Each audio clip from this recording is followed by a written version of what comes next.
Hello everyone, আসসালামু আলাইকুম।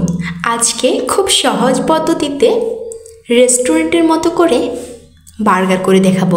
বাহিরে গিয়ে চড়া দামে আমরা বার্গার কিনে না খাওয়ায় বাসায় বসে অল্প খরচে বার্গার তৈরি করে দেখাবো। তো চলুন, এখানে আমি একটা ডিম, নর্মাল তাপমাত্রার ডিমটাকে আমি পেটে নিয়েছি ব্লান্ডারে। তারপর উপর দিয়ে দিব 1 চামচ পরিমাণ রসুন কুচি। রসুনটাকে আমি কুচি করে নিয়েছি। তারপর উপর দিয়ে দিব রান্নার নর্মাল সয়াবিন তেল। তারপর উপর দিয়ে দিব চিনি, স্বাদ মতো লবণ, আর দিয়ে দিব হলুদ সরিষার গুঁড়া।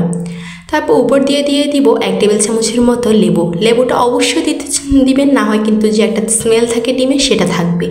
তো লেবুটা অবশ্যই দিবেন। তারপর সবগুলোকে ব্লান্ডারে মিহি করে নিব। আমি দেখতে পাচ্ছেন একটু ঘন হয়ে এসেছে। তারপর আমি টমেটো সস দিয়ে একসাথে মিশিয়ে নিয়েছি এখানে। এবার এখানে আমি নিয়েছি কিছু মাংসকে স্লাইস করে নিয়েছি। এগুলো নিয়ে আমি ছোটো ছোটো করে পিস করে নিয়ে তারপর এখানে রসুন, মরিচ, হলুদ, লবণ যা যা প্রয়োজন সব কিছু একসাথে দিয়ে মেখে আমি তেলে ভেজে নিব। তার জন্য আমি তারপর এগুলোকে সুন্দর করে হাতের সাহায্যে মেখে নিব। তো এবার আমি সুন্দর করে এগুলোকে মেখে নিচ্ছি। এগুলোকে মেখে বেশ কিছুক্ষণ পর্যন্ত নর্মাল তাপমাত্রায় রেখে দিবেন রেস্টে, না হয় কিন্তু এগুলো সুন্দরভাবে আসলে ম্যারিনেট হবে না। তো আমি সুন্দর করে এগুলোকে মেখে নিচ্ছি হাতের সাহায্যে। মেখে নেওয়ার পর এগুলোকে রেখে দিচ্ছি অনেকক্ষণ পর্যন্ত। তারপর এখানে একটা পাইপে নিয়ে 1 কাপের মতো তেল দিয়েছি। তেলটা দেওয়ার পর আমি তেলটা গরম হয়ে আসলে ম্যারিনেট করে রাখা মুরগির মাংসগুলো সুন্দর করে এখানে বসিয়ে দিব। তো সবগুলো মাংসকে আমি সুন্দর করে এখানে বসিয়ে দিয়েছি। তারপর 2-3 মিনিট পর আমি আবার উলটপালট করে দিচ্ছি। এগুলো কিন্তু নর্মাল, বেশি একদম লো হিটে ভাজতে যাবেন না, আবার হাই হিটেও ভাজবেন না, মাঝামাঝি একটা সাইজে রাখবেন। না বেশি দিলে আবার মাংসটা পুড়ে গেলে ভিতরে কাঁচা রয়ে যাবে। আর বেশি কড়া করে ভাজতে যাবেন না, তাহলে কিন্তু ভালো লাগবে না। হালকা মিডিয়াম সেটাই করার চেষ্টা করবেন।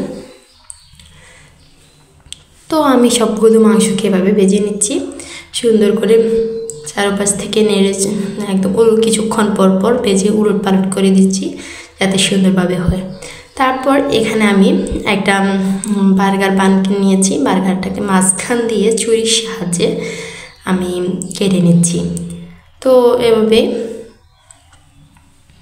এবার আমি উলটপালট করে এখানে কিছু মেয়োনিজ দিয়ে দিচ্ছি। তো মেয়োনিজটাকে দিয়ে চারপাশে দিয়ে এবার উপর দিয়ে দিব 1 টেবিল চামচের মতো টমেটো সস। তো দিয়ে এবার উপর দিয়ে সুন্দর করে কিছু শসা কুচি দিয়ে দিচ্ছি, আবার কিছু টমেটো কুচি, আমি কিছু পেঁয়াজ কুচি দিয়েছিলাম, কিছু মাংসের টুকরা দিয়েছিলাম। উপর দিয়ে কিছু টমেটো সস আর মেয়োনিজ দিয়ে সুন্দর করে সাজিয়ে নিয়েছিলাম। আর আমি এক্সট্রাভাবে খাওয়ার সময় এটা ব্যবহার করে থাকি, যার কারণে এখানে বেশি দেখাতে পারলাম না। তো আজকে আমার বার্গারটা কেমন লেগেছে আপনাদের? বাসায় বসে অল্প খরচে এই বার্গারটা আপনারা খুব সহজে বানিয়ে নিতে পারবেন। দেখা হবে অন্য কোনো ভিডিওতে। এ পর্যন্ত ভালো থাকবেন। আল্লাহ হাফিজ।